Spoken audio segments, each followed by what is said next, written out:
3, Dr. Russell Norman. Thank you, Mr. Speaker. My question is to the Prime Minister and asks, does he stand by his statement that, and I quote, in 2009, New Zealand was rated first on the Transparency International's Corruption Perception Index? Out of 180 countries, New Zealand was rated as having the lowest perceived public sector corruption. As a nation, that ranking is something of which we can be very proud. Right Honourable Prime Minister. Mr. Speaker, yes, and I note that 2010, 2011 and 2012 indexes all show New Zealand maintaining its position as first or first equal in the rankings. Supplementary. Supplementary question, Dr. Russell Norman. Is he concerned that Transparency International, whose corruption index he rightly holds in such high regard, has highlighted his own convention centre for pokies deal as, and I quote, raising concerns from both a fiscal transparency, accountability and a regulatory perspective? If not, why not? Right Honourable Prime Minister. Mr. Speaker, no, and the reason for that is that this deal will be in full view for the public. We campaigned on the issue prior to the election. The agreement will be in the public domain when it's fully signed by both parties. It will go through the legislation supporting it, will go through a select committee process, and the Auditor-General had a thorough look at the process and for the most part was happy. Supplementary. Supplementary question, Dr. Russell Norman. Order. Order. Dr. Russell Norman, supplementary. So is the Prime Minister saying that Transparency International is wrong? Right Honourable Prime Minister. Mr. Speaker, yes, and the government has been very transparent about its dealings with Sky City. Unlike some political parties, we don't do our negotiations in a box at Saturday night at the All Blacks game. We do that in the public domain. That is, the question has been answered. Supplementary. Supplementary question. Order. Order. Supplementary question, Dr. Russell Norman. Does he agree? Order.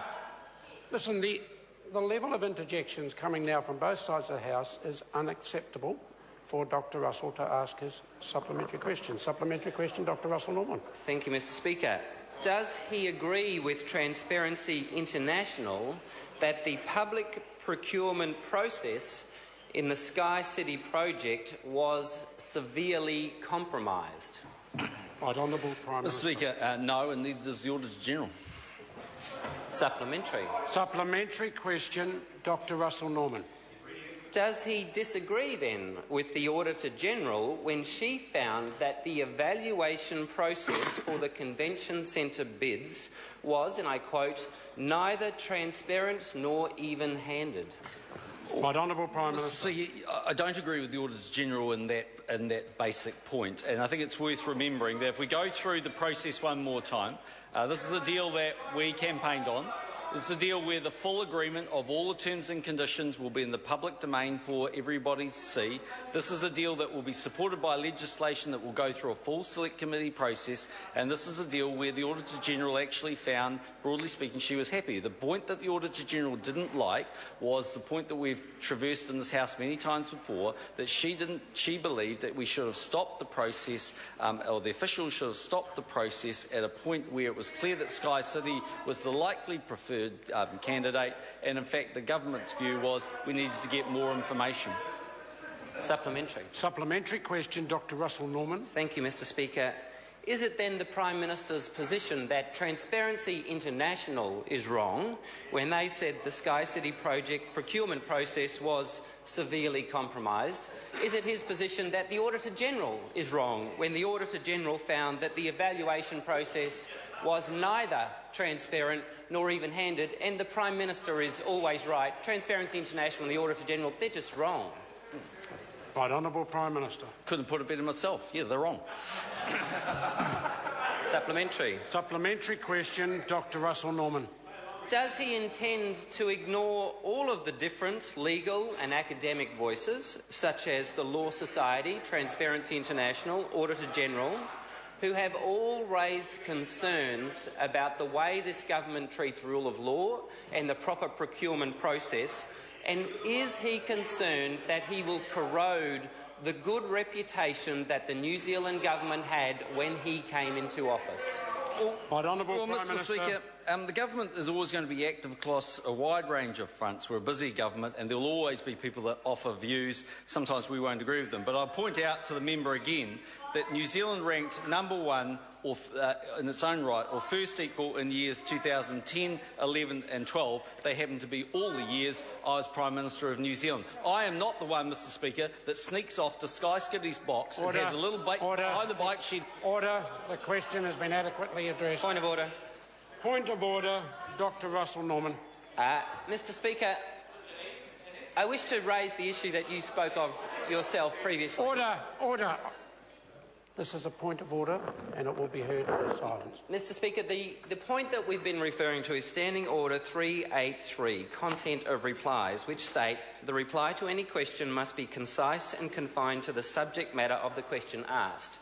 The Prime Minister repeatedly, during the course of these questions, broke that standing order. I would ask you, sir, what is your remedy to deal with the fact that the Prime Minister consistently breaches Standing Order 383?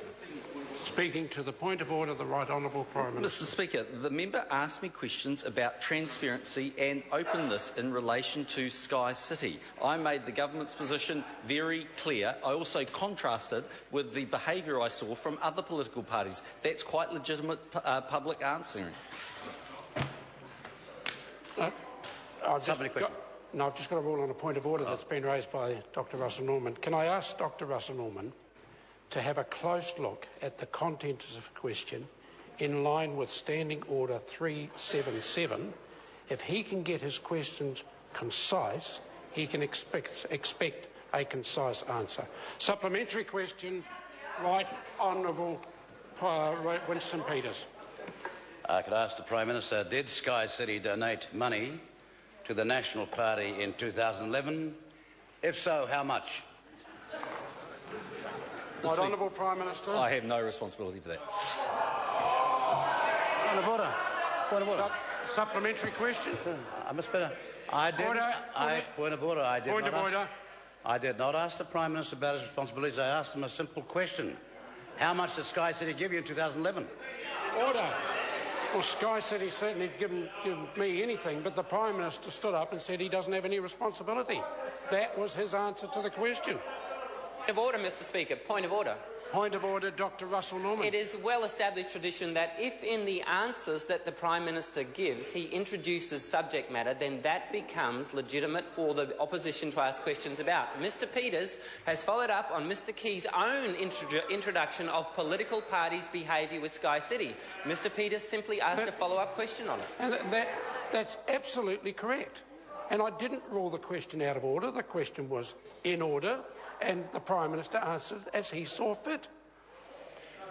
Question number... Point of order. You did not, you're correct, rule out the question. But what you did was you disagreed with the point of order that sought to make him answer it by saying it wasn't his responsibility. He made it his responsibility when he talked about the Labor Party. Now he says it's not. That's the inconsistency which you're required to address.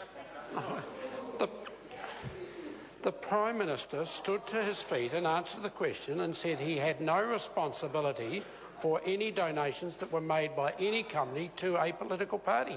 He's entitled to give that answer if he so chooses. Question number 4.